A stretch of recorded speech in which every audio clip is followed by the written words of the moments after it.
buenas noches, bienvenidos a Así Somos. En esta jornada, junto a Monty, junto a Salfate, intentaremos develar el entramado tras el escándalo financiero inmobiliario que enfrenta el Vaticano.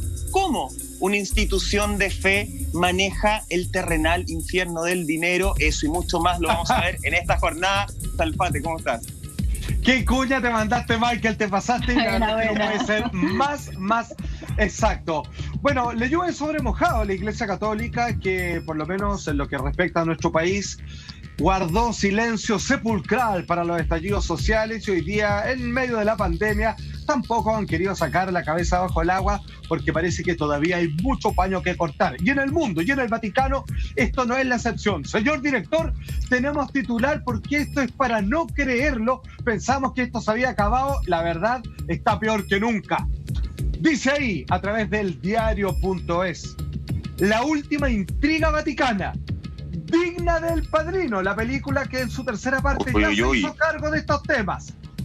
Cardenales que compran palacios con el dinero de los pobres. Sí, señor, la monedita ahí que la señora pone en el canastito para ayudar, digamos, a los más desprotegidos, va a parar a estos palacetes que se compran estos curas, que en realidad ya de por vía que no les falta nada, simplemente deciden gastar millones de euros para tener edificios que simplemente no hacen más que aumentar su caudal en los bolsillos y a esta altura restar su metro cuadrado en el cielo. Es algo realmente indignante, queridos compañeros. Y es lo que vamos a estar revisando en el capítulo de hoy, por supuesto, sin pasar a llevar la fe de quien profesa el catolicismo, simpatice con la Iglesia Católica, pero sí me parece relevante visualizar, Salfate, Michael, estos hechos que hoy dan la vuelta al mundo, que son de conocimiento público, uno de los escándalos financieros más grandes del Vaticano, y también comprender cómo funciona el Vaticano, que es una especie de entidad, no sé si llamarlo país, es un estado soberano, es con un estado, leyes. Sí. Tiene su propia jurisdicción, tiene su banco. Ya vamos a ir ahondando en eso para poder comprender entonces el marco, el contexto de este escándalo que no deja de llamar la atención y se sigue sumando a otros antecedentes lamentables de la Iglesia Católica que hemos descubierto durante los últimos años. Pero por primera vez en la historia pasa algo, Salfate. Yo quiero que tú nos cuentes y partamos de lleno con esta historia porque queremos desmenuzarla. Ningún problema. A ver, vamos con algunos puntos que resumen esta situación que ha vuelto a revolver en medio de un caótico escándalo a lo que tiene que ver con la Santa Sede. A ver, por primera vez en la historia, el año pasado, ojo con esto, la Gendarmería Vaticana requisó documentos a la Secretaría, precisamente de este estado que está dentro de Roma, para investigar un fondo de inversión británico. Ya vamos a llegar al tema de cuántas empresas y de qué naturaleza son estas empresas que le colocan dinero al Vaticano, hacen negocios, sociedades e incluso lavan dinero. Bueno, todo esto tenía que ver con esta inversión británica que tenía, siguiendo el camino de la plata, que la raíz estaba en estos fondos de donaciones que salieron ni más ni menos que de la cúpula de San Pedro prácticamente. Se trata de un desvío de millones de euros, escucha, millones de euros que vienen directamente del óvulo de San Pedro, que finalmente el óvulo es obviamente, ya vamos a explicar, pero es precisamente aquel que tenía que cuidar las moneditas que uno les regala a la iglesia. Finalmente dijo, oye, parece que nos falta algo, aunque ustedes no lo crean, se acaban de comprar en el año 2013, imagínate, habían zafado por 7 años el poderoso cardenal Angelo Becciu y provocó este tremendo distorsión en la iglesia. Ahí estamos viendo, señor director, si podemos ver la imagen de ese edificio para que ustedes entiendan bien de lo que estamos hablando. La verdad es que este edificio les costó en Chelsea, en Inglaterra, la friolera de 200 millones de dólares. 200 millones de dólares. ¿Qué pasa? Oye, pero es un edificio de tiendas comerciales lo deben estar arrendando, porque no es como para hacer una capilla ahí, ni mucho menos. Es para hacer un negocio, por eso. Exactamente, maestro. Yo no sé qué les pasa cuando ustedes ven en esa exclusiva esquina de Inglaterra que se compraron ese edificio y que más encima fue un mal negocio, porque pusieron plata para asegurarlo y de repente, entre los problemas financieros y todas las disrupciones que han habido en la economía mundial, sube de precio y dicen, oye, no perdamos esta inversión, ya paga lo que sea. ¿Cuánto? Dicen que son 200 millones. No te pasa. ¿Tenemos? Sí, tenemos, ya dale nomás. Es que sabéis que esto es súper importante en varias aristas y por varias cosas. Primero, porque lo decía la Monty hace un rato, acá estamos hablando de, puede sonar súper fuerte, pero es un negocio con la fe lo que están haciendo justamente. El Vaticano, y ya lo vamos a hablar en un rato, se financia principalmente por dos medidas. Uno, que son los museos, y la otra es justamente las donaciones de los feligreses. Esos son los principales financiamientos que existen en el Vaticano. El adquirir un edificio de esta forma, que perdónenme, no le veo forma de iglesia por ningún lado, no le veo el lugar donde vamos a poner el altar en ningún sector, es solamente para hacer de algún modo una especie de negocio. Puedo estar pensando mal, ojo, y estoy pensando desde la vereda del creyente también. Yo soy religioso en ese sentido. Pero me parece que no, me molesta, no le veo absolutamente ningún camino religioso, a no ser que vayan a decirme después que va a ser un edificio que lo van a hacer para Santa Caridad, para toda la gente, pero eso ya lo habrían realizado, pues Monty, no sé qué pensáis tú. Sí. O sea, claro, y lo tenían bien oculto. Tendría lógica si fuera una inversión pensando en que esos réditos se van a ocupar, por ejemplo, para construir hospitales en países donde hay mucha pobreza, por ejemplo, o para ayudar en educación. Pero esas platas, ¿dónde se van? Si ese es el tema. Ahora, yo no sé si sea correcto o no que el Vaticano invierta platas en la bolsa de valores, por ejemplo, o que invierta en otro tipo de cosas, porque si ellos tienen su propio banco y necesitan generar fortuna, pucha, tampoco parecería tan descabellado que quisieran hacer más fortuna, siempre y cuando esa fortuna sea aplicada en lo que corresponde. El principio de la iglesia es ayudar al prójimo, y si se ayuda al prójimo, uno diría, genial que lo hagan, porque de alguna forma se está como autofinanciando esta obra de buena fe. Pero el problema es que esas platas aparentemente no se ven, y sobre todo si vemos cómo viven los papas o los sacerdotes o los obispos, que están muy lejos de la austeridad. Si ese es el tema.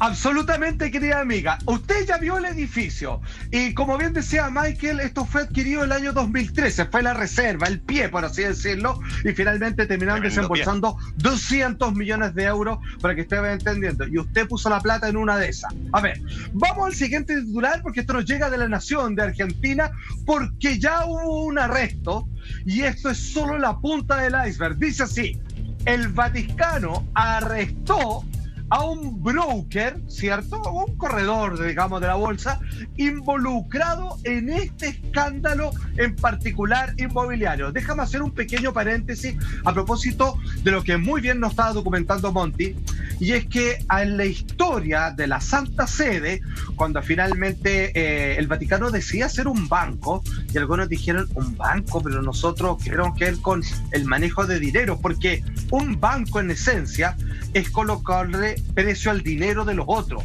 vale decir, trabaja con rangos legales de usura. Ok, está mal, o sea, por lo menos para los cristianos, o sea, está claro.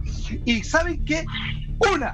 Una persona en toda la historia del Vaticano, Juan Pablo I, 1978, entra, dijo, no, papa, ¿saben qué? Vamos a hacer harto arreglo acá, ya, qué bueno, sí, vamos a cerrar el banco. ¿Qué? Sí, porque nosotros no podemos estar manchando las platas con dinero ajeno, y mucho menos estarle cobrando interés a la gente. Ya, bueno, 33 días duró, murió en extrañas circunstancias. La dejó, y el banco siguió. Funcionó. Todo lo demás. Funcionó. Claro. Vamos a titular entonces: el Vaticano arrestó a este broker involucrado en este escándalo inmobiliario. Esto fue certificado a través del Papa Francisco, ¿cierto?, actual Suma Pontífice. Esto pasó hace nada. Fue la noche del pasado 5 de junio. Acuérdense de este nombre, porque cuando él comience a hablar, van a volar cabezas. Es Gianluigi Torsi, broker, corredor de la bolsa italiano, que involucrado en este escándalo por esta millonaria compra realizada por la Secretaría del estado del edificio de Londres que ustedes acaban de ver y que hasta el día de hoy sigue siendo una galería comercial. Ahí estamos viendo imágenes de la persona que finalmente es arrestada y vamos entendiendo un poco quién es. Él es entre otras cosas, agente inmobiliario. Él lo interrogaron. Cuando esto sale a la luz, se lo llevan para la capacha y le dicen, ya, ¿qué hay de cierto en esto? Usted está siendo como de corredor de propiedades entre estas compras del Vaticano, que no se siente en la responsabilidad de tabular en los balances financieros porque son donaciones. ¿Qué está comprando esto y con qué intención? Insisto, esto es solo la punta del iceberg. ¿Y qué es lo que pasa? El señor Torsi, que fue elegido por el Vaticano, este señor tiene un pasado pero oscurísimo. Entre otras cosas, ha sido ya, digamos, cuestionado por desfalco, por haber hecho lavado de dinero, por aceptar comisiones. En esta pasadita, el señor Torsi agarró, simplemente por hacer, digamos, la movida, 10 millones de euros. No. Con eso se jubilan 20 familias, absolutamente. Ya, la pura pasada, en el cómo vamos ahí, 10 millones de euros para dentro del señor. De alguna forma, Salfate, oye, de alguna forma podemos decir entonces que en este caso el Vaticano no discriminó, no le importaron los antecedentes de la persona. Eligió el correcto. Eligió el correcto. No discriminó, de eso por lo menos no lo podemos acusar. Tú hablabas de qué es lo que pasa cuando esta persona llegue a abrir su boca, llegue a hablar, puede contar un montón de secretos, un montón de cosas. Y hay otro nombre que a mí me apareció, amigos, en la investigación, en tratar de entender esta historia que magistralmente nos está contando Salfate, que es el de Domenico Gianni, que de alguna forma es una de las tantas puntas de iceberg que existen justamente en este tema. ¿Quién es Domenico Gianni? Se pueden preguntar ustedes. Él tenía el cargo de jefe de seguridad, no solamente del último papa, sino que de los 3 últimos papas que han tenido. Era un hombre clave, hablaban que era obsesivo con la seguridad. De hecho, fue una persona clave en la visita del papa justamente acá a Chile. Viajó antes, vio todas las medidas. ¿Y por qué él tiene que salir en octubre del año 2019, Monty Salfate? Porque se filtra un documento, que es un documento privado, que era un documento que solamente se veía en seguridad, con 5 imágenes, que eran personas que estaban siendo investigadas justamente por este tema, de este asunto financiero. Y ese documento se filtra. ¿Quién era el responsable de cuidar ese documento? El jefe de seguridad, es decir, Domenico Gianni, y él tiene que dimitir a su cargo. Uno dirá, y a mí me llamó mucho la atención, Monty, no sé qué pensáis tú, uno dirá, oye, igual es como mucho dejar casi 20 años de trabajo solamente por un documento.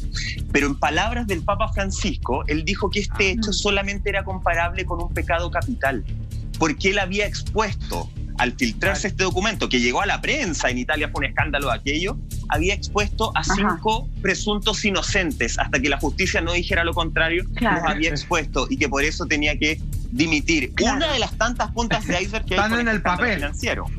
Claro. Sí, lo que pasa es que ahí uno se da cuenta en lo relevante que son los medios de comunicación hoy día, cualquiera sea el medio, formal, abierto, privado, una red social, porque también recordemos que el Banco del Vaticano es un banco que prácticamente está libre de control, o sea, pedirle una auditoría, una fiscalización es algo muy difícil que ocurra. Por eso es que hay como mucho chance para hacer estas cosas medias truculentas, pero bueno, que en otros países, por ejemplo, serían rápidamente detectadas. Entonces, que esto se sepa ya hacia la opinión pública genera un punto y genera una atención que anteriormente no se veía, y en eso también el Papa Francisco ha sido como bien, ha puesto su bandera de lucha para poder esclarecer todo esto, cosa que le ha costado un montón, porque él también tiene que hacerse cargo de muchos errores que se han cometido anteriormente.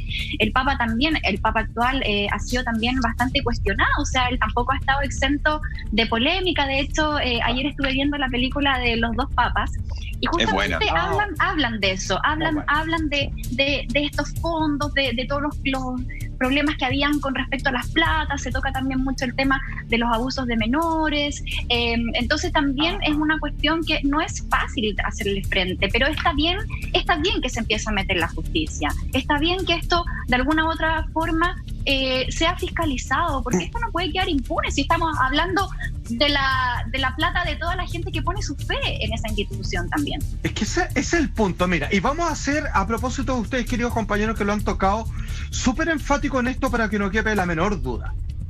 Una cosa es el Evangelio, la palabra de Jesús. Incluso un ateo, no es mi caso, pero incluso un ateo va a estar de acuerdo que el reglamento moral que está escrito, que nace de la palabra del llamado Hijo de Dios, es impecable. Es algo maravilloso, es un ejemplo a seguir, es un acto de virtuosismo de la vida. Estamos todos de acuerdo.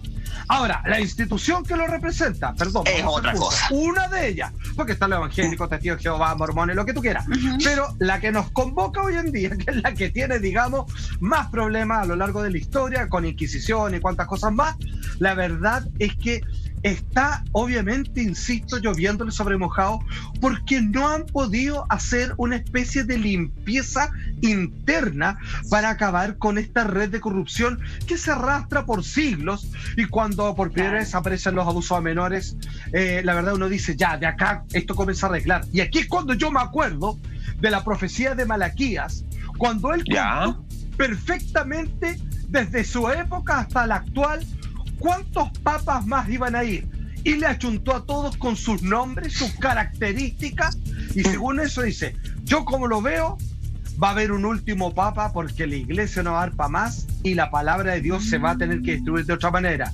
Y según esos cálculos, el último papa sería este. Así que vamos a ver cuánta razón tenía Malaquías. Vamos con el señor Torsi. Extorsión, fraude agravado, reciclaje. Él está, de cierta manera, arriesgando 12 años tras las rejas. Este agente inmobiliario que le hizo la movida al Vaticano y donde su comisión fue de una friolera de 10 millones de euros. Ahora, ¿qué es lo que pasa? Para poder salvarse, él va a tener que empezar a tirar nombres, a cortar cabeza y decir cómo llegaron a los acuerdos, cómo lavaron esa plata, porque seguramente en el Vaticano no creo que se les perdieron 200 millones de euros. Debe decir, limpiamos la piscina, le sacamos la caca a las palomas en la cúpula de San Pedro, y que deben haber gastado una cantidad de cosas, gastos varios y todo lo demás. Ya, ¿qué es lo que pasa? Que finalmente que esta investigación ameritó un proceso tremendamente acelerado para llegar rápidamente a la verdad. Y finalmente incluso hay muchos países en Europa que quieren ver hasta dónde llegan estas redes de corrupción, porque hoy día estamos hablando de un edificio en el barrio de Chelsea, en Inglaterra, muy caro por lo demás, ustedes ya lo vieron, que ocupa toda una esquina, muy más ni menos, pero al parecer este sería solo uno de las propiedades que como Vaticano han adquirido, porque como ustedes bien saben, así somos, hemos estado revisando de cómo obispos de lujo se compraban para ellos casas con 4 piscinas olímpicas y todo lo demás. Ahora, ¿cómo se toma esta corrupción que se junta con la pandemia hoy en día y que han estado relativamente calladitos los curas del credo católico? Bueno, atención, tenemos titular que nos llega de La Nación también, de nuestro querido país hermano argentino. Dice ahí, corrupción en el Vaticano, 2 puntos.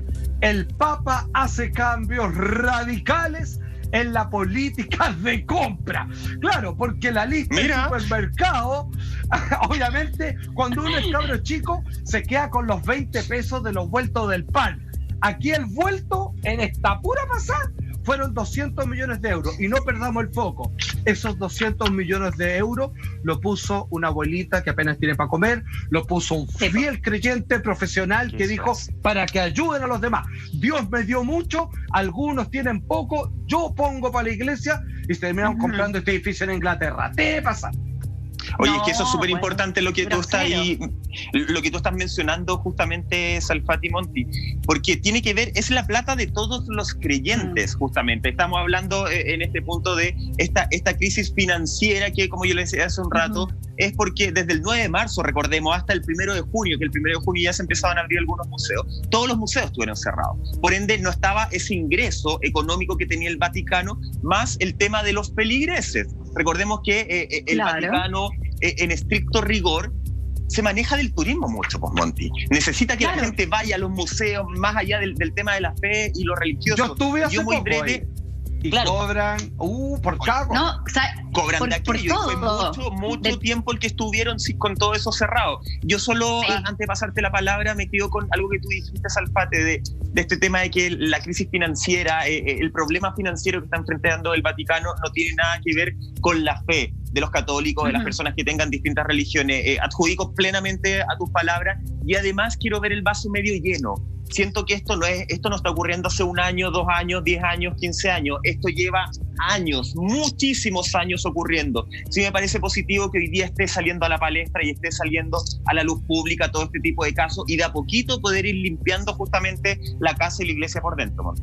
Oye, Michael, solo como dato, 25.000 turistas por día recibe aproximadamente el Vaticano y como tú decías, Salfate, porque mi hermano estuvo hace poquito también allá, no sé si te costó lo mismo, pero la entrada, por ejemplo, a los museos, a la Capilla Sixtina y la Basílica, hay un pack que vale 44 euros por persona, considerando que son casi 10 millones de visitantes al año, imagínate. Pero tú fuiste y no había mucha gente. No, estaba lleno. Y me echaron de la Capilla Sixtina por sacar fotos. Y yo dije, weón. O sea, si me van a cobrar 70 lucas para sacar una foto, que sea. Seguimos hablando de este problema financiero y el agujero negro, de alguna forma, en las finanzas. Tú lo adelantabas hace un rato, Salfate. ¿De dónde empieza a salir este dinero? ¿De dónde empieza a generarse estas luquitas para comprar un edificio que es público ahora de tantos, quién sabe? Bueno, escuchámoslo precisamente de que para que se entienda quién sería el ministro de Economía del Vaticano.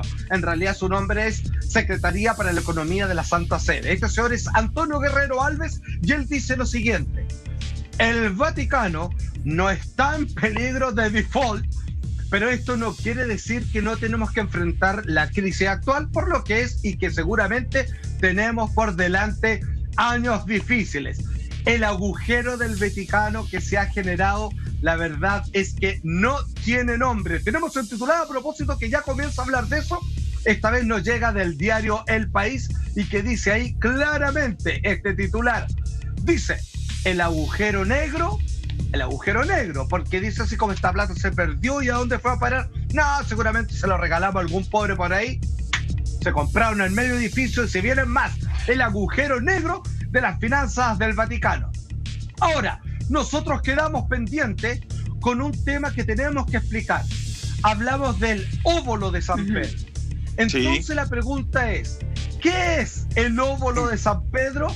¿Quién es este personaje tan importante en el Vaticano que tuvo que ver con esta tremenda transacción?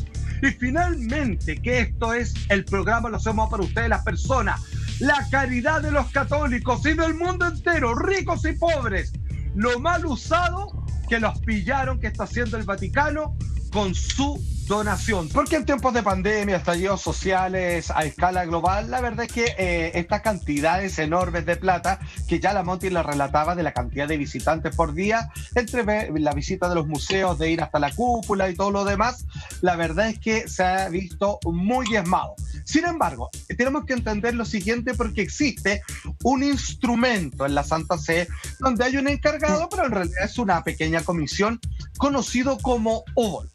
¿Qué hacen? Recoger, administrar, distribuir y, si es que tenemos suerte, pasar la factura de las donaciones del mundo católico que actualmente, activamente, se hacen desde 150 países. Y si usted se está preguntando en la casa, sí, Chile es uno de ellos y bastante plata que ponen. Debo decir, no lo digo a modo de pelambre, porque cada uno hace lo que quiere con sus posesiones.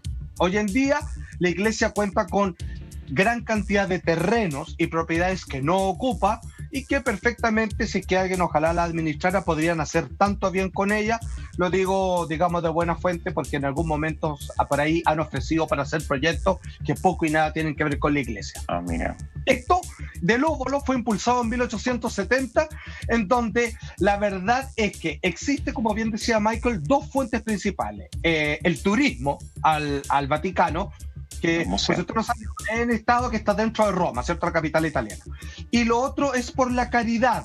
Ya, Y hoy, obviamente, el problema es que de toda esa plata, escúchame bien, el 70% está ocupado no para ayudar a la gente, sino para gastos de funcionamiento. Te pasaste. Y los demás son como cuando uno pone así como en el viático, extras. Y Claro. Gastos varios. puede ser un tople, puede ser un bar, no, extras nomás.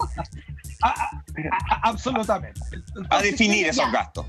Es a definir, absolutamente. Salva, Pero en realidad espérame. no están especificados. 70%. Ya, tengo una duda, mira.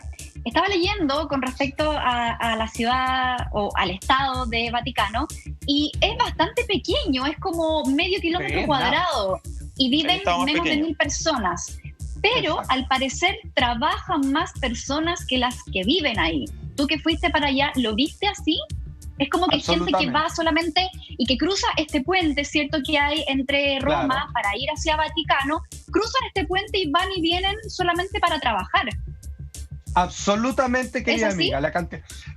A ver, la masa de personas es de todos los países, de todos los colores, los visitantes, y todos están en función del engranaje del funcionamiento del Vaticano.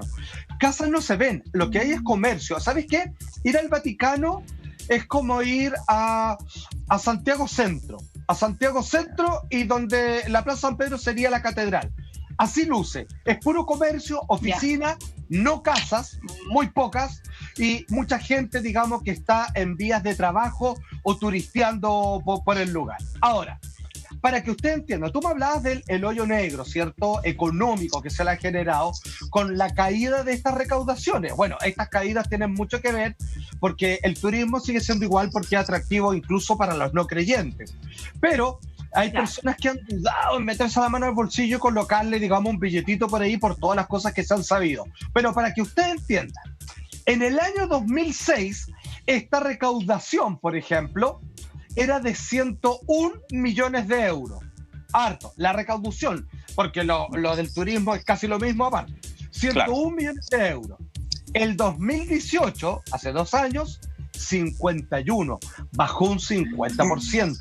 Todo esto por los escándalos de abuso en Estados Unidos, Chile también estuvo en la palestra y lo sigue estando, Sí, claro. y en distintos países, digamos, Argentina, Sí, claro. para qué decir, acaba de aparecer un nuevo documental en Netflix al respecto, etcétera, etcétera.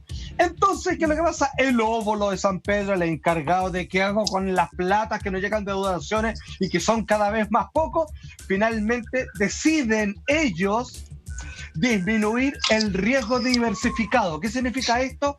Es que ahora que estamos recibiendo menos plata, esta platita convirtámosla en más. ¿Y cómo se hace eso? Invirtiendo. ¿En dónde? En el banco o comprando propiedades, ahora que están baratas porque el mundo se fue al carajo.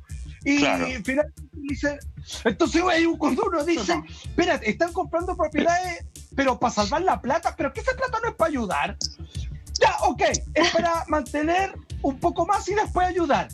¿Y qué se están comprando? Cosas como tú decías, para hacer hospitales, para iglesias. No, se están comprando galerías comerciales que arriendan y que de aquí a 10 años van a tener ganancias, pero que finalmente hasta nombre de personas específicas del Vaticano. O sea, de cierta manera están agarrando la plata que nosotros donamos para hacer negocios cuyo porcentaje mayoritario finalmente va a parar a las manos de algunos pocos. Por eso este corredor de propiedad italiano se fue a la cárcel. Por eso fue arrestado y está peligrando 12 años tras la reja. Esto no se puede hacer. Es plata.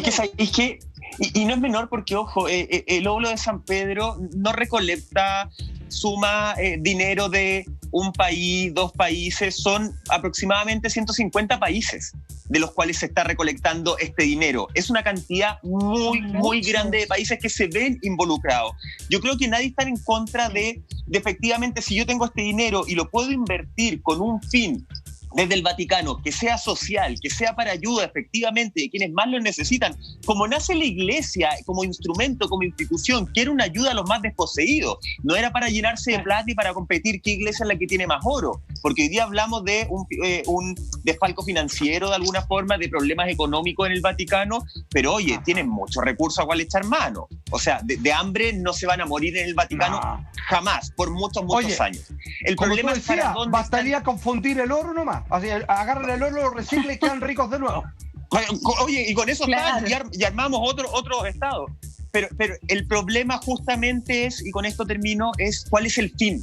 Porque no se conoce un fin que sea de beneficio para el resto de las personas. Ahora, este caso no es un caso que uno esté inventando y que se haya metido en el intranet a buscar lo más heavy. Hay casos incluso anteriores al FATE que llegan y que dan una pista de cómo se venía todo esto. Absolutamente. Convocamos el siguiente titular que nos llega directamente desde el periódico El País. Dice ahí, el suicidio del banquero asesinado, considerado, denominado por muchos como el banquero de Dios. Estamos hablando de Roberto Calvi, que hace 25 años su muerte, donde él aparece ahorcado, es hasta el día de hoy un tremendo misterio. Se insinúa, incluso ya lo vamos a revisar más adelante, que es mencionado en una película, pero la verdad es que este hombre, este banquero, le escribió una carta a Juan Pablo II. ¿Cuál es la relación, o si esto es solamente un mito urbano, si existió alguna vez una relación entre el Vaticano y la mafia italiana? Ok, a ver, hay que explicar lo siguiente. La necesidad siempre constante de la mafia, de que el crimen organizado que necesita lavar dinero por su negocio ilícito, y cuando tenemos entidades religiosas que pueden percibir donaciones sin tener que justificarlas, como ya lo vimos, y que hubo ahí un gasto extra de 200 millones de euros en un edificio en Inglaterra, como vimos al comienzo del programa. La verdad es que no te lo puedo asegurar, pero claramente estamos mencionando dos elementos que se llevarían bastante bien en las transacciones comerciales. Ahora, si bien Francis Ford Coppola deslizó esta idea también con la muerte de Juan Pablo I en la película El Padrino tercera parte, quien lo dejó patente y claro es precisamente la película El Banquero, que se hace cargo de esta situación de Roberto Calvi en particular. Si podemos por favor ver precisamente esa escena donde termina ahorcado, suicidado oficialmente en un puente de Londres. Che raro. Pronto? Sì, ma che succede? Sono io.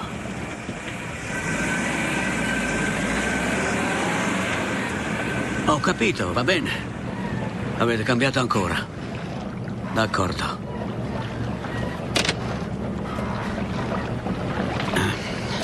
Allora sbrighiamoci, facciamo presto. Andiamo. Sentite, ma la macchina? La macchina non serve più, c'è sta la barca. Ma come? Ma allora dove mi portate? E perché con quella barca? Si fa prima, è più sicuro. Ma cosa fate? Cosa fate? Aiuto! Lasciatemi! Vi pagherò! Aiuto! Dai. Ora subito, togliamo le tracce del narcotico. Sbrighiamoci.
Bueno, la película lo dejaba completamente claro. Oye, te paso el listado, ¿ah? El señor Roberto Calvi, representado en este film, se dice, recibió dinero de la mafia, financió operaciones anticomunistas del Vaticano en Polonia, o sea que el Vaticano le dijo, anda y mata a los comunistas. Y América Latina se asoció también, esto es bien sabido, con la logia masónica, promocionó grandes sumas para el ascenso político del socialista Bettino Craxi. Calvi, la verdad es que sabía demasiado y era mucho mejor que estuviese muerto para varios que vivo hasta el fin. Salfate, de hecho, al principio se cerró este caso como suicidio, después se reabre justamente como, se reabre después como suicidio, que lo habrían matado. ¿Y qué pasó con los sospechosos? Entiendo que en algún minuto habían 5 sospechosos de haber matado a Calvi. ¿Se llegó a algo? ¿Se determinó algo la justicia? ¿Están presos, me imagino? No. Para nada, sigue siendo un misterio hasta el día de hoy, caso cerrado. Cuando hay asesinatos de esta naturaleza, queda finalmente todo blindado y protegido. Oye, y lo que les comentaba, 5 de junio de 1982, mira, a propósito del 5 de junio, con Torsi, ¿cierto? Que está viendo, mira, todo calza, pero en el año 82, Calvi envió una carta, pues ya cachó que estaba pedido ya. Una carta desesperada a Juan Pablo II, el Papa más querido, en la que garantizaba al Papa, él le decía, Papa, yo lo quiero mucho, todo lo demás, que yo nunca voy a revelar nada de lo que he hecho en interés de la Iglesia. En el fondo, la carta que le manda al entonces Papa Juan Pablo II es, me van a pillar, me quieren con papas fritas, pero yo quiero decirle que nunca voy a soplar y que nunca voy a abrir la boca ni todos los negocios sucios que hemos hecho, por ejemplo, entre la mafia y el Vaticano. ¿Qué dijo el Papa? No dijo nada. Se quedó más callado que cuando al Papa le llegó la carta de que estaban matando judíos en Alemania en campos de concentración, y cuando vio esa carta lo rompió y dijo, sí, oye, qué mala pata. Pero esa carta ya debería ser por sí solo una prueba, el tener esa carta, porque está diciendo me voy a quedar callado de todo esto. ¿Qué es lo que pasa, Salfate? Partimos hablando de hecho de este corredor de propiedades, por llamarlo así, Gianluigi Torsi. ¿Qué es lo que pasó con él al final? ¿Sigue detenido? Porque lo habían tomado detenido hace muy poquito. No, lo tomaron el 5 de junio también. Atención con este titular que nos llega de la Nación de Argentina. A ver. Sigue muy de cerca esto, ya que tienen un papa argentino. Escándalo financiero. El Vaticano le concedió libertad condicional a un broker. Estamos hablando de Gianluigi ¿Pero Torsi. cómo? Bueno, lo que no hizo, obviamente, con el banquero de Dios, parece que con este, digamos, llegaron a un acuerdo. Entonces, ahí está libre. ¿Y qué están pagando por la libertad? Que muera Piola, y aquí fue un error, y van a echar un par de obispos, yo qué sé, y aquí no pasó nada y van a volver la propiedad como tantas veces lo han hecho. Hay curas buenas, que los hay, pero hay otros, si te acuerdas. Ya, o sea que estamos apelando a la colaboración que tuvo este hombre, ¿no? Bueno, vamos a ver qué sigue ocurriendo en torno a todos estos escándalos que siempre han estado alrededor del Vaticano. Sin duda, esto va a ser, yo creo que la punta del iceberg. Pueden haber muchas cosas más o no lo sabemos, pero sí vamos a estar atentos para seguirles contando cómo se va desarrollando esta historia que, por supuesto, que es de interés mundial. Ya llevamos en promedio, algunos más, otros menos, 100 días de confinamiento. En estos días, Monty, Salfate, amigos en la casa, hemos experimentado distintas emociones y sensaciones frente a ciertas amenazas que jamás imaginamos. Con todo esto, nosotros nos preguntamos, ¿cómo es posible mantener una actitud positiva para emprender este camino, a ser más positivos, a estar más contentos? Es que hoy día tenemos la presencia de una tremenda invitada, tremenda amiga. Ella es embajadora de la paz, maestra espiritual. Bienvenida, así somos, Icha Yud, que nos vas a guiar en este camino para transformar el miedo en amor. Bienvenida. Es un placer estar aquí y muchas gracias por haberme invitado. Y dijiste una palabra muy interesante, lo que estamos imaginando. Y este es el punto. Tenemos que aprender a estar en el momento, porque siempre creamos los peores escenarios y no va a ser así. Lo que estamos creando en este momento es un tiempo para la reflexión, es un tiempo de sanación, es un tiempo para ir hacia adentro y preguntarnos qué es importante en nuestra vida, cómo me estoy sintiendo conmigo, ¿puedo encontrar paz o siempre tengo que tener el control? Y si la respuesta es no, es un momento perfecto para cambiar. ¿Por qué no podemos controlar el afuera? Y el mundo entero está viendo eso. Y eso es muy interesante. No solo nos está sucediendo a nosotros, está sucediendo a todos. Así que tenemos que cambiarnos a nosotros mismos. Claramente, Icha, la sensación que hoy día está de cierta manera cubriendo a todo el mundo es el de la angustia y el miedo. Si nosotros entendemos que el miedo es justo y exactamente lo opuesto al amor, la mejor manera de llegar a nuestro equilibrio es que el amor inflamado termine cubriendo el miedo, o tenemos que empezar a erradicar el miedo con ciertas técnicas para que el amor pueda florecer. La cosa más importante es que demos una mirada a todo y vamos a comenzar a ver la realidad. Y sí, necesitamos tener una herramienta para poder expandir el amor, para que el miedo pueda transformarse. El miedo es una vibración baja del amor y nosotros la podemos elevar para que se transforme en una vibración elevada.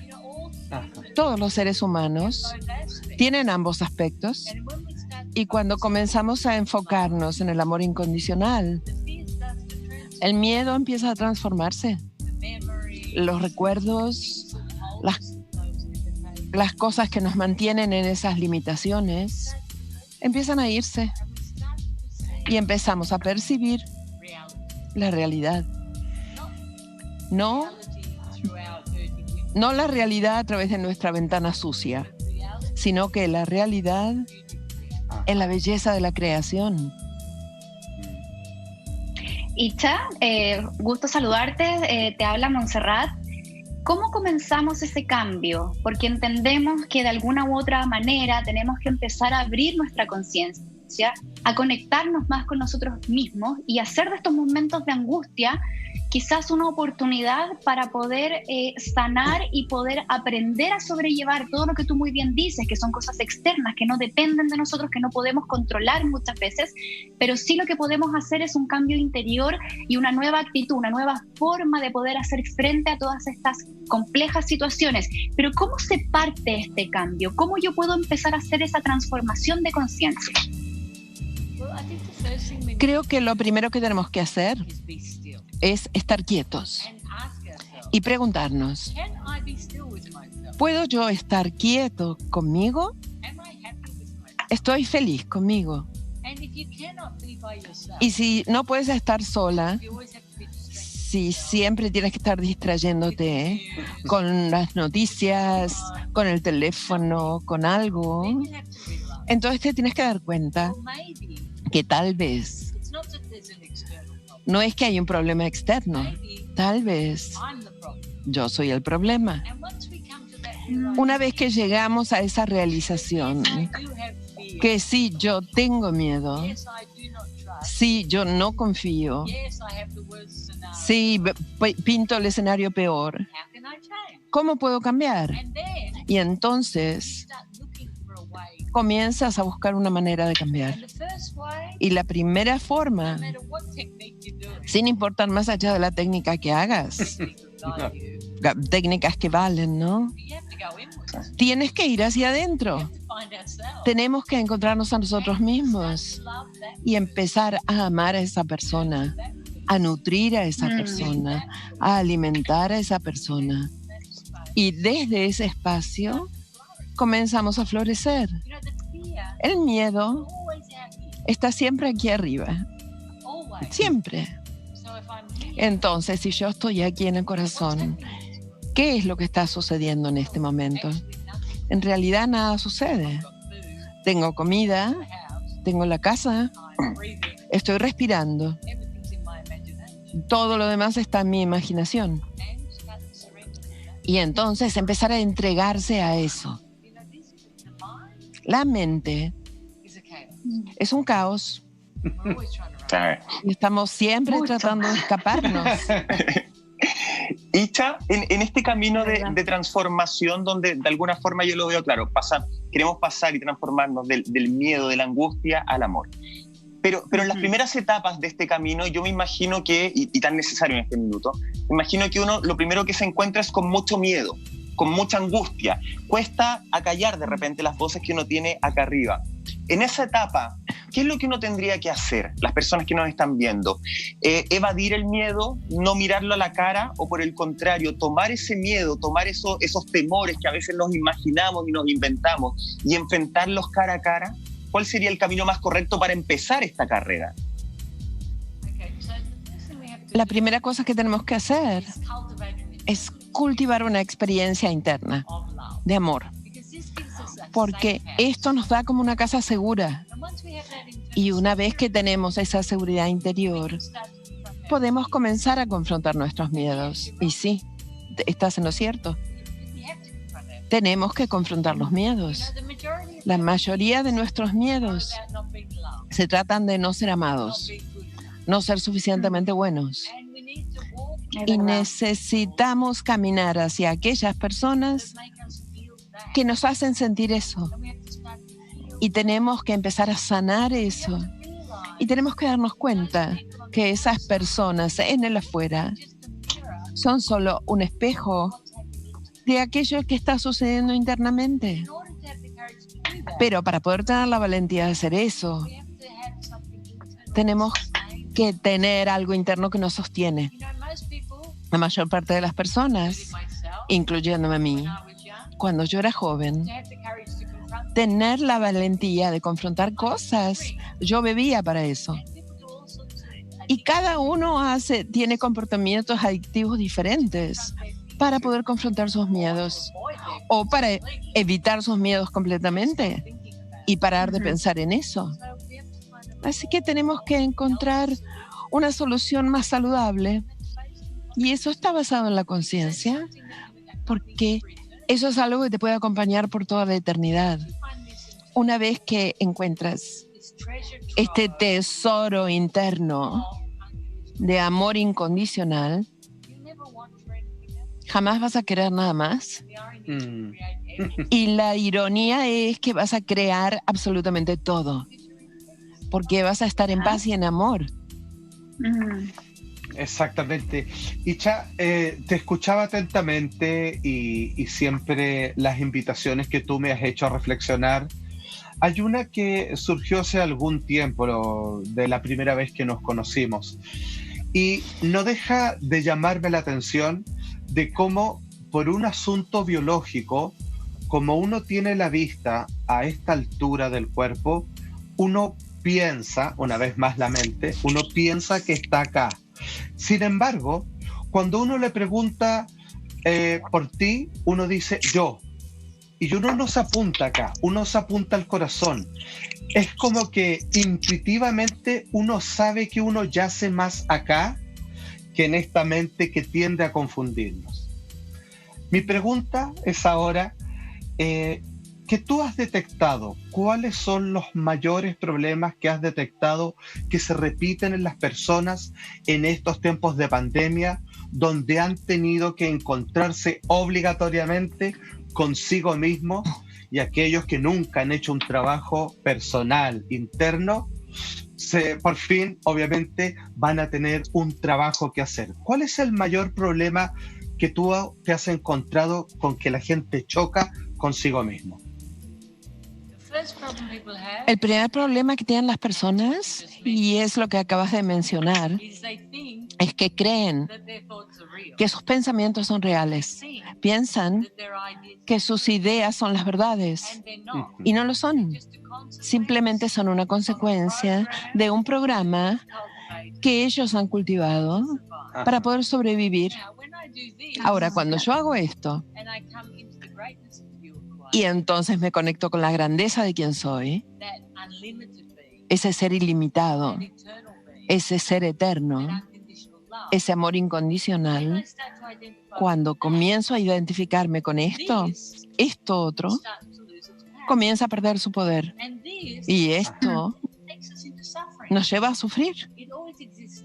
Siempre está existiendo en el futuro o en el pasado.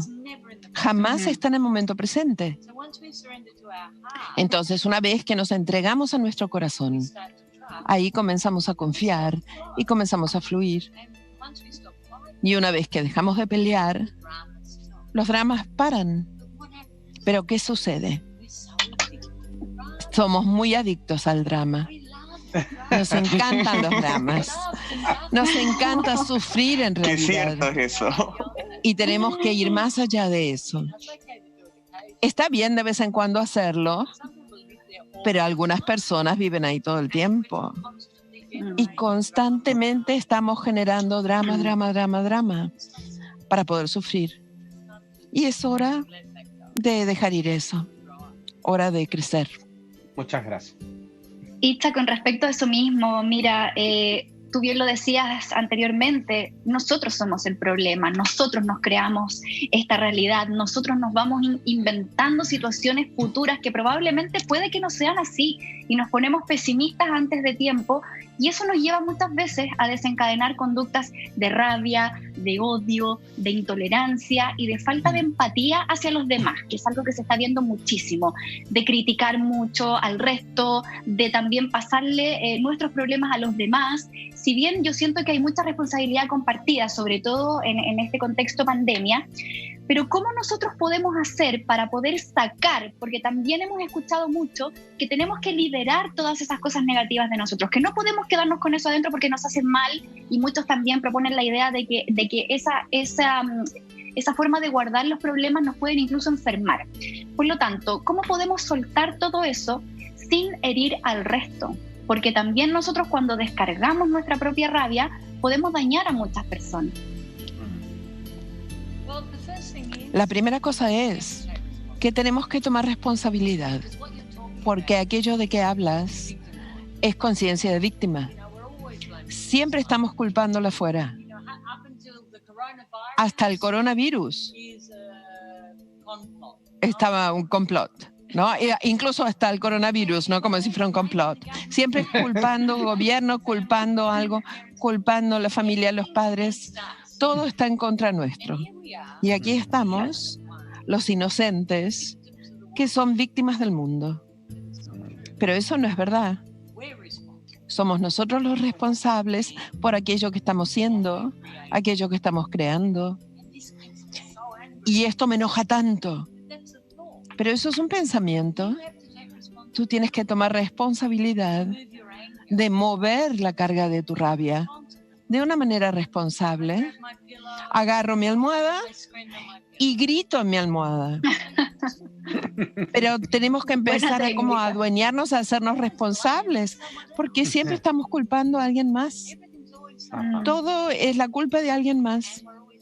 Y siempre estamos demandando. Ese es otro problema. Como no nos amamos a nosotros mismos, estamos siempre reclamándole afuera. Si tú me amaras, entonces me comprarías flores. Si tú me amaras, harías esto y esto y esto y esto. Y cuando completan eso y lo hacen, tenemos otra lista. Estamos siempre buscando en lo externo. Sí. Y tenemos que empezar a darnos a nosotros mismos. Itza, tú hablaste de tomar la responsabilidad, efectivamente, dejar de vernos a nosotros mismos como víctimas de la vida y empezar a entender que nosotros también estamos forjando nuestro propio presente y por ende nuestro próximo futuro. Cuando uno se hace responsable de sus actos y cuando uno, lo voy a juntar con lo que me hablabas hace un rato, de enfrentar sus miedos, enfrentar sus temores también, me imagino que algo se mueve en tu piso interno, en tu vida, que puede ser incluso muy fuerte desarrollar, el enfrentar un miedo, el darse cuenta de que uno no es víctima y que es responsable de lo que le pasa, te lleva a un grado de responsabilidad que puede ser bastante grande para algunas personas. ¿Qué herramienta interna yo puedo desarrollar para tener esa fuerza de enfrentarme a mis temores y de tomar las riendas de mi vida? ¿Hay alguna herramienta interna que deba ponerle más ojo para comenzar? El sistema que enseño es exactamente para eso.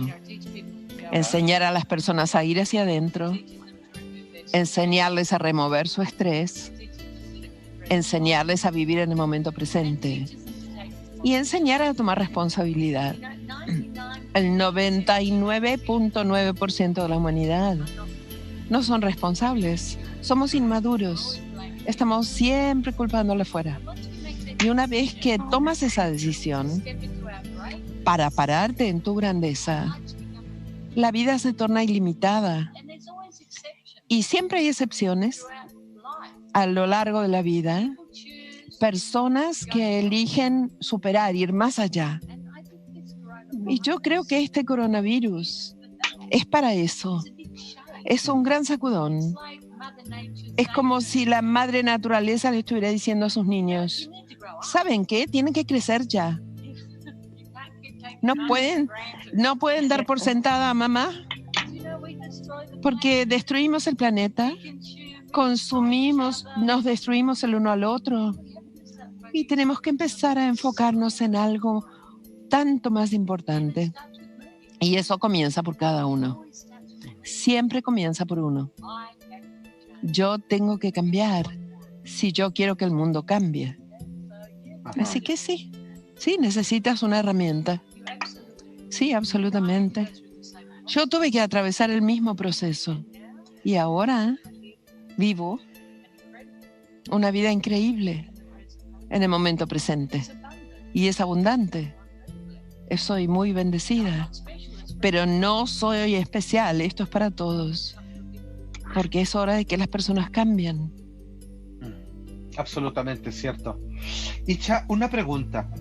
Cuando una persona ha logrado darse cuenta, cuando ha entrado en una comprensión de que no es sus pensamientos y que mucho del teatro de la vida que expone y donde uno lo vive dramáticamente como un personaje arriba de un escenario, logra de cierta manera romper ese vínculo vicioso de estar demasiado identificados con nuestros pensamientos.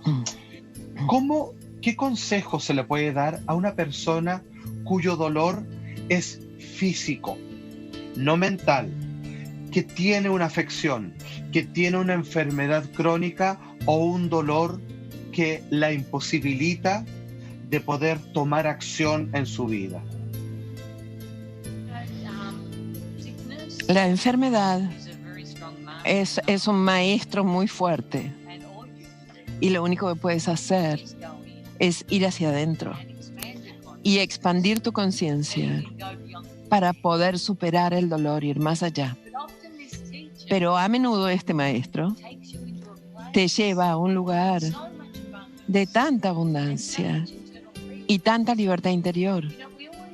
Siempre para nosotros pensamos que la libertad tiene que ver con el afuera, pero no es verdad. La libertad es una experiencia interior. E incluso las personas en situaciones crónicas tienen la misma capacidad y a veces más necesidad para encontrar esa salud interior, esa libertad interna, ese amor interno. Y como consecuencia, a menudo van más allá de la discapacidad física, porque la mayor parte de las cosas, no todas, están siendo creadas por el estrés. El cuerpo humano puede sanar lo que sea, pero cuando estamos muy llenos de estrés, todo está como medio roto, como un auto sin aceite. No funciona. Claro. Exacto. Es muy cierto. Tú hablabas recién que la respuesta de nosotros está hacia adentro. Tenemos que enfrentar nuestros miedos, tenemos que enfrentar quizás nuestros traumas, cosas que probablemente le hemos puesto llave en nuestra vida, situaciones que no queremos volver a vivir, situaciones que nos marcaron y nos determinaron para siempre. ¿Cómo uno hace ese proceso para ir hacia atrás, ir hacia adentro, con lo que significa quizás volver a abrir una herida para poder sanarla, para poder convivir con eso? Hay muchas personas que han vivido, por ejemplo, una pérdida de un ser querido importante o un evento que te marcó determinantemente y volver a esas situaciones tremendamente doloroso. ¿Cuánto tarda ese proceso para yo poder volver hacia atrás, sanar y poder recuperarme y poder enfrentar la vida con una nueva predisposición? ¿Será un proceso personal o más o menos tú cómo lo ves desde ese lado? ¿En cuánto tiempo nosotros podríamos llegar a lograr este proceso? La cosa es que puede ser un proceso muy rápido para las personas bien valientes. Simplemente tienes que sentir. Lo que sucedió, ya sucedió, se fue. Pero ¿qué queda? El estrés, la percepción, ¿sí? Las heridas. Entonces, está sanado, pero tenemos que liberar el estrés que tiene, liberar las memorias. Y podría ser algo difícil. Podría ser una muerte, un abuso. Podrían ser muchas cosas. O podrían ser también muchas cosas pequeñitas. Pero todos los seres humanos crean separación del amor incondicional. Y una vez que esas heridas o memorias se van, el amor se expande. Y empezamos a ver que eso que sucedió fue un gran regalo, porque nos permitió encontrarnos a nosotros mismos. Y esta es la esencia completa del encontrar la libertad, yendo más allá de nuestra experiencia humana, que está llena de 1.000.000 de situaciones, y encontrar esa quietud y esa grandeza que yace dentro nuestro, esa que teníamos cuando éramos niños. Mucha atención, porque hemos querido, a propósito de que la Tierra vuelve a moverse, si usted revisa el Instituto de Sismología Nacional de la Universidad de Chile, que es por donde cual debemos regirnos en cuanto a los datos empíricos, ha temblado mucho, muy fuerte en el norte, y todo tendiente al 4, lo que no es menor. ¿Eso qué significa? Nada. Simplemente que es bueno recordar que hay que estar preparado, porque hace mucho tiempo que no hay un fuerte sismo en nuestro país sobre 7.5, me refiero. Es por eso que hoy día hemos querido recordar, para ustedes entiendan el fenómeno del país en el cual vivimos, un par de terremotos que son los más fuertes que se han vivido en Chile durante la última década, como por ejemplo el de abril del año 2014 en Iquique. Tenemos titular, señor director, dice así: esto es otra cosa hasta para Chile, esto es un terremoto grande. Tenemos el titular que dice así: terremoto de 8.2 grados, 8.2. Wow. En la escala Richter que azota, no es para menos, el extremo norte, y la ONEMI ordena evacuación en todo el borde costero ante la posibilidad de maremoto. Exactamente. Esto se ubicó 85 kilómetros al oeste en la localidad de Cuya, frente al litoral de la región de Tarapacá. Y imagínate, esto fue casi 39 apenas kilómetros de profundidad. 39. Lo último que sentimos fue a 120. Claro. Este fue 9. O sea, imagínate lo fuerte que se sintió. Ahí estamos viendo el mapa, absolutamente, donde todo el sector que afectó. Estamos hablando mal que mal de un 8,2 en la escala Richter. Eso es un terremoto. Es muchísimo. Sí, en otro lugar no queda nada parado. Aquí, bueno, afectó bastante igual. No solamente es la intensidad justamente, Salfate, que tú nos contabas, sino que además este es un terremoto que los chilenos teníamos muy fresco, muy en la mente todavía, el 27F, que también fue muy fuerte, que también vino con un tsunami. De hecho, leía en la prensa de la época, yo no me acordaba que del centro penitenciario de Iquique, justamente ese año, 300 reclusas aproximadamente se escaparon del centro penitenciario por dos motivos. Uno, porque vieron el momento para poder escaparse. La mayoría estaba cumpliendo condenas por droga, pero también porque el centro penitenciario está ubicado en una zona, en Iquique, que es apta y es propensa a la inundación.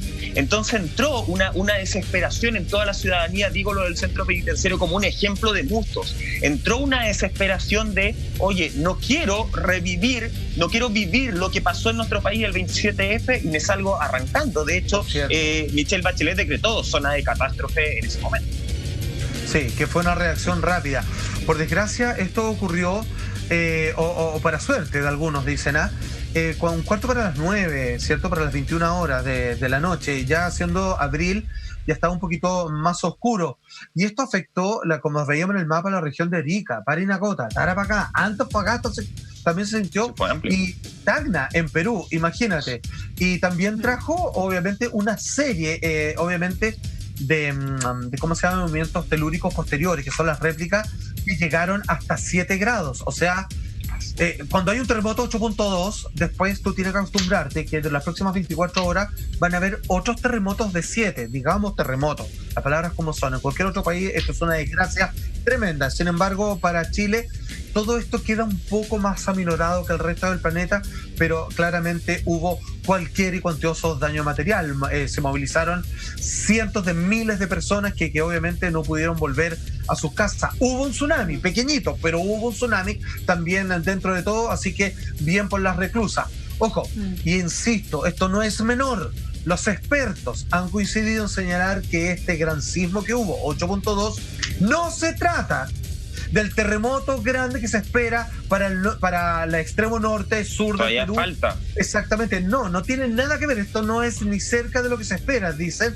Y que finalmente esto tampoco implica, oye, menos mal que ya hubo un 8.2, el grande que se viene va a ser menor. No tiene nada que ver. Y esto venía con un enjambre sísmico. Entonces, entendamos, cuando hay un enjambre sísmico hay que prepararse. No significa que vaya a desencadenar finalmente un terremoto, pero en este caso así fue. Me atrevo a decir que cuando hay siempre un terremoto, viene antes por lo general un enjambre sísmico, pero no cada vez que hay un enjambre sísmico termina en un terremoto, como el de Valdivia también, que hubo un manso terremoto un día antes, absolutamente. Pero los enjambres sísmicos no derivan en terremoto, pero cada vez que sí hay un terremoto, provenía de un enjambre sísmico. O sea, el enjambre sísmico hay que prepararse porque puede significar algo. Salfate, si hacemos esta triangulación entre la profundidad, el tipo de movimiento, porque hay movimientos que son ondulares, hay otros que van como de arriba abajo, y también la duración. Hay sismos que han sido súper largos, hay otros más breves. ¿Cuál de esos 3 factores es el que causa más daño? No me lo respondas ahora.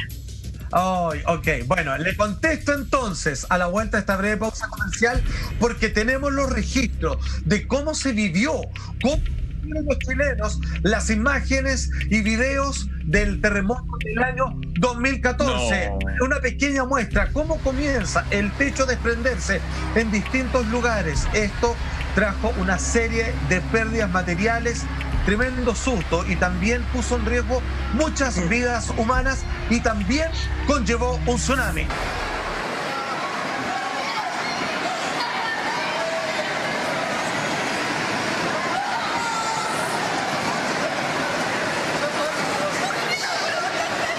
Ahí estamos viendo las imágenes que habíamos quedado pendientes. Esto fue cómo se vivió el terremoto de abril del año 2014 en la Sofri. Lo que estamos viendo es, acuérdense que esto ocurrió 8:45 de la noche, ya con las tiendas cerradas. Estos son estos galpones gigantes que contienen esta especie de strip center y mall, que es donde están estas tiendas tan apetecidas por los turistas y también por nosotros los chilenos, por el bajo costo de los precios de los artículos que ahí se venden. Todavía, obviamente, con clientes en su interior, comienzan a arrancar. Estamos viendo de una de las personas que se encontraba al interior. Se cortó la luz en muchos sectores. Obviamente esto es al golpear el tendido eléctrico que estaba afuera. Hay niños, como estamos viendo, no hay particularmente un protocolo. No se escuchan, y que después de esto generalmente comenzaron a activarse un tipo de bocinas que te explican a dónde tienes. A muchas personas que esto lo ha pillado en supermercados, en tiendas de herramientas, que es muy peligroso, porque te pueden caer, digamos, martillo, todo encima. Generalmente te dicen, camine hacia allá, vaya, diríjate hacia tal pasillo y concéntrense todas las personas en tal o cual lugar. Esto es en la Sofri lo que estamos viendo. Tú lo estás diciendo, Salfate, la falta de manejo que hay en ciertos momentos, y retrocedo un poco cuando hablamos de que tenemos costumbre sísmica, pero no cultura sísmica. A mí me pasó el año 2015, por ejemplo, y sé que después vamos a revisar ese terremoto. Yo ese terremoto del norte lo vi acá en Santiago en un supermercado. Estamos viendo esto también es la Sofri, de Iquique del 2014, claro. Otros registros donde que apuntan a lo mismo que quiero ir ahora, que tiene que ver con la desesperación de las personas. Ahí tú claramente ves que no hay una cultura de cómo enfrentar esta situación, no hay un manejo. Yo me acuerdo cuando lo viví en un supermercado, la gente, te prometo que en Santiago, que no era el epicentro, tiraba los carros de supermercado contra otra persona, les daba lo mismo que salían arrancando. Caían las botellas de vino, todo era desastroso, pero nunca entendí esa lógica de te voy a bloquear el paso a ti inconscientemente porque yo quiero salir primero. Sí, es que sabes que, mira, yo te encuentro con un lado que tienes razón, Michael, pero hay que entender que vivimos en un país donde hay gente que ha perdido familiares por culpa de los terremotos y es un 8.2 a 39 kilómetros de profundidad. No lo digo justificar, lo que pasa es que yo miro esto y digo, pucha, no tengo cara yo para decirle, oye, ya, pues cálmense, pues no sean desconsiderados con el resto. Entonces que la costumbre se mezcla con el dolor. Están en un incendio, claro, o sea, ahí habría que, precisamente, quizás lo que planteamos como programa, que debiera existir casi una contención psicológica, algún tipo de ejercicio previo para que la gente pudiese entender de cuánto se pierde por perder el control, precisamente, valga la redundancia, o que las multitudes hacen que esto aumente otro factor de peligro. Si alguien se cae en una escalera mecánica, los demás que a veces ni siquiera te ven, no es que no les importe, están su mente de la suya. En posición reptiliana, quieren salvarse y quieren salir a ver a su hijo que está en la casa, por ejemplo, y no se fija que están pisando a una señora, a otro niño o a alguien más, porque están, digamos, con todos los sentidos puestos en modo de supervivencia. Hay gente, claramente, que le bota un carajo, hay gente que empieza a agarrar cosas del supermercado y se la lleva. Pero la gran mayoría... O hay supermercados que cerraban las cortinas. Claro, o hay gente que, digamos, perdona, que no abrían el estacionamiento para que, oye, no se vayan a ir sin pagar. Eso, bueno, solo paréntesis, ya que lo mencionaste, eso debería ser sancionado con una ferocidad, así con multa, así como ahora le están cobrando 2,5 millones de pesos a las personas que no usan mascarilla, bien me parece, a los malls por no subir obviamente la barrera, de cobrarles 30 millones de pesos, digamos, por lo mínimo. Una cosa así, tremendo. Porque ahí sí que puede morir gente. Y aplastado como ha ocurrido, pues se cae a veces el techo de los estacionamientos automovilísticos. Pero ¿sabes qué? Yo diría que aquí hay mitad y mitad. Hay gente que tú no le puedes pedir, oiga, cálmese, si no va a pasar nada. No. Eso se aprende con la experiencia. Y insisto, es muy utópico. Hay gente que sufre porque el pánico además se contagia. Así como la calma de los chilenos cuando hay temblor en otros países. ¿Se acuerdan de la selección chilena cuando está en Japón y empieza a temblar? Sí. Y todos empiezan a correr, y Japón. Y empiezan a mirar a los chilenos y estaban todos así, empiezan a whatsappear. Algunos estaban jugando Candy Crush. Y algunos empezaron a calmar porque empezaron, oye, preguntémosle a los chilenos qué hay que hacer. Y le decían, ¿qué te va a pasar? Y eso, espera. Pero claro, se contagia la calma, se contagia también el pánico. Pero insisto, hay gente que... esto es como un ataque cardíaco. Cuando tuviste uno, dicen todos los médicos que es peor el segundo, porque ya sabe, al principio no sabían lo que era la primera vez. Cuando el segundo dice un ataque cardíaco, otro más, y ahí se te suma el pánico y todo lo demás. Hay gente que la ha pasado muy mal con terremotos anteriores y cuando lo sienten vuelven a pensar que poco menos se está acabando el mundo y reaccionan de esa manera. Sí, por supuesto, sobre todo a quienes no nos había tocado vivir un terremoto hasta el año 2010. O sea, yo justo nací en el 85 para el terremoto, pero nací después, entonces tampoco me hubiese acordado si hubiese nacido antes. Pero claro, uno como va adquiriendo esos miedos, también esa calma. Por ejemplo, en mi casa siempre mis papás me enseñaron a mantener la calma, entonces a mí no me dan miedo los temblores, los terremotos, yo los paso súper, o sea, no me generan inquietud. Pero sí, por ejemplo, tengo una tía que cuando ha estado en mi casa y ha temblado, o sea, es la primera en salir corriendo y no hay cómo decirle que se calme, y eso es súper cierto porque cada uno vive desde su propia experiencia, y es muy fácil decir, oye, cálmate, pero en verdad son procesos muy personales. Salfa, además yo te había dejado plantear una pregunta antes de irte a la pausa, ¿cierto?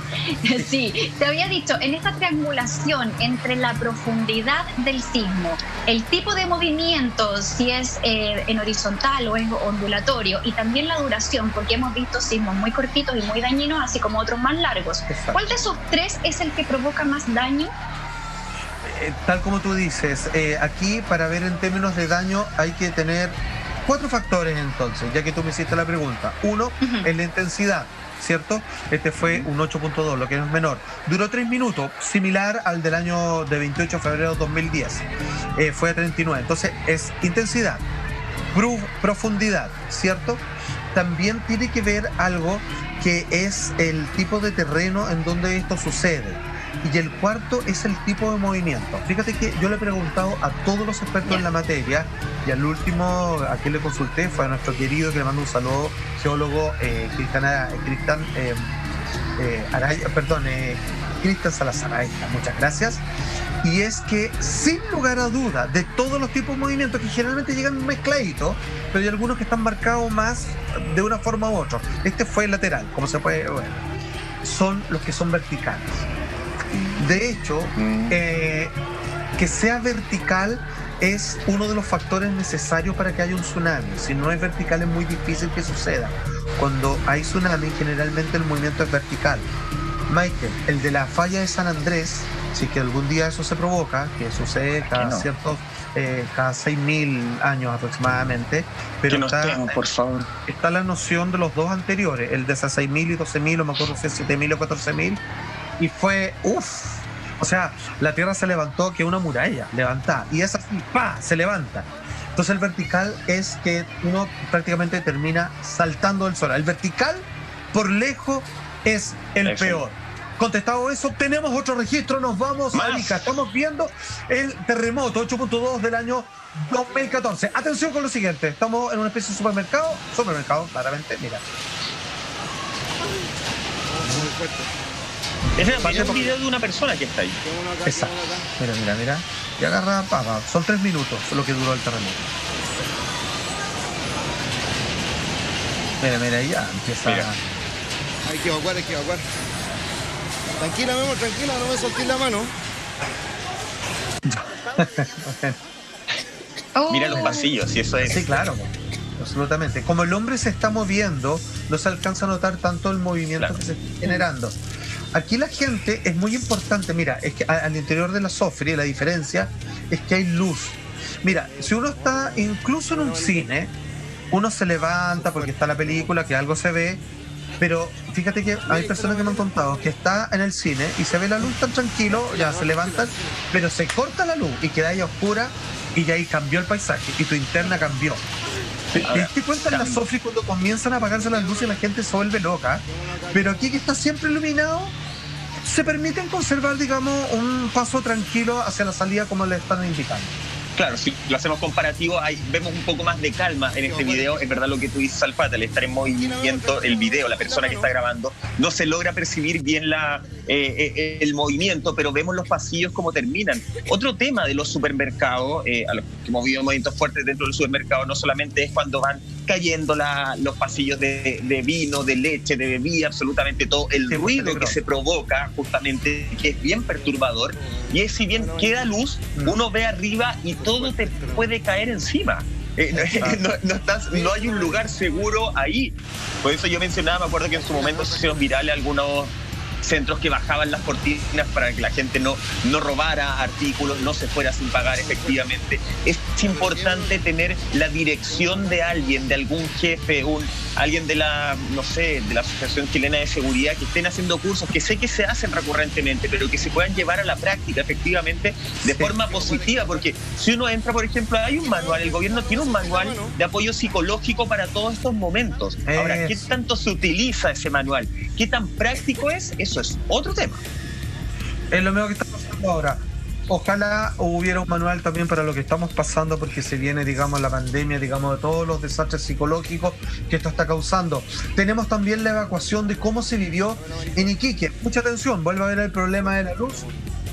Atención, esto es para verlo y para oírlo. Miren, ya.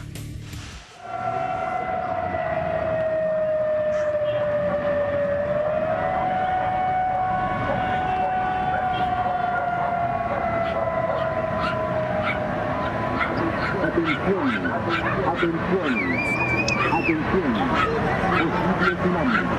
Mantenga la calma y evacúe con tranquilidad hacia zona segura. Atención.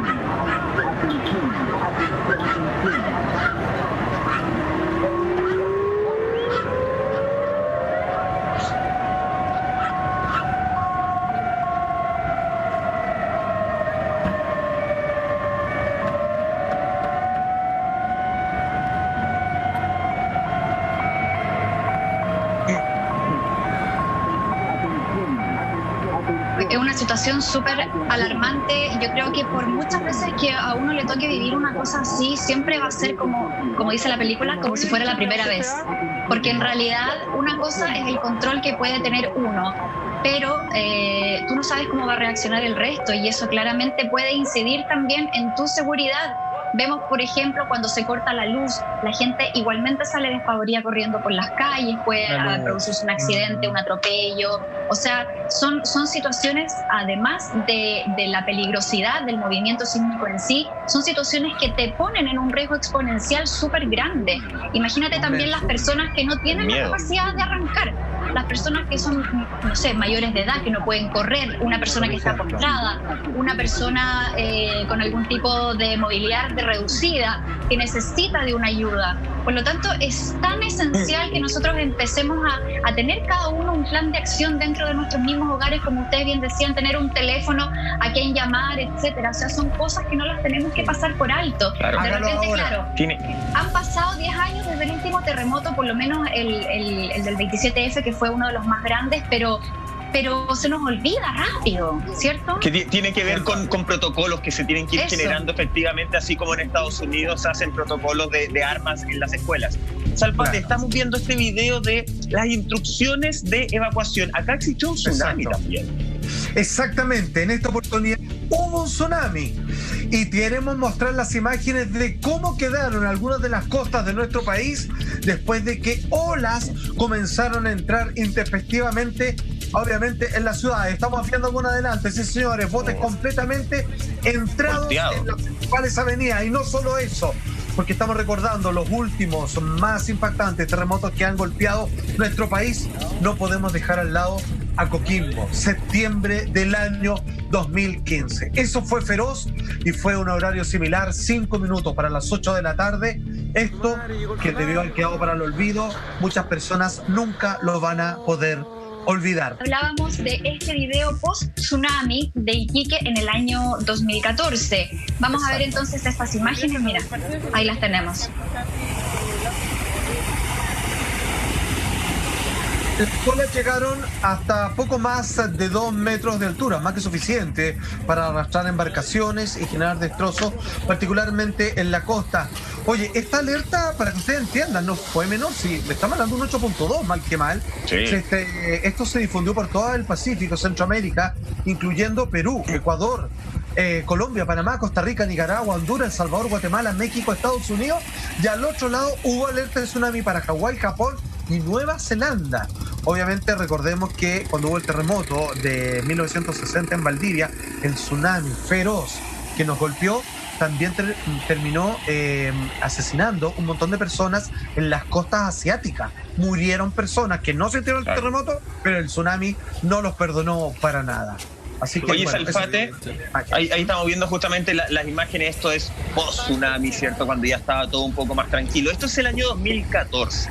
Pero el año 2015 existió uno en Coquimbo, 8.4, además en una fecha que tenía muchos turistas, porque estamos hablando del 16 de septiembre. Mucha gente viaja a esa zona, sobre todo a celebrar la fiesta de la Pampilla, por ejemplo, en Coquimbo. Por ejemplo, absolutamente. Septiembre entonces, 16 del año 2015, estamos viendo un titular. Tú bien decías, 8.4, pero en un momento se registró como poderoso terremoto de 8.3 que sacude la zona centro-norte de nuestro país. El epicentro, una vez más, se ubicó a 37 kilómetros al noroeste de Los Vilos y a 37 kilómetros al suroeste de Canela Baja. Finalmente, la profundidad no es casual, muy bajita, 23,3 kilómetros, la más baja de todos los que hemos revisado hasta el día de hoy. Ahí estamos viendo, obviamente, el mapa del territorio, donde también afectó algunas zonas, para que no se vea menos, de Argentina, Uruguay y Brasil. También las placas Nazca y Sudamericana son las que se vieron implicadas, producto del fenómeno de subducción, donde todo un trozo gigante de tierra se va metiendo como a la alfombra por debajo del otro y los acomodos van generalmente destruyendo absolutamente todo en términos de trizadura, que nosotros lo sentemos como terremoto. El ministro del Interior de ese tiempo, Jorge Burgos, ordenó desde un principio, bien, ya están aprendiendo, pero bien, evacuación preventiva en todas las zonas costeras.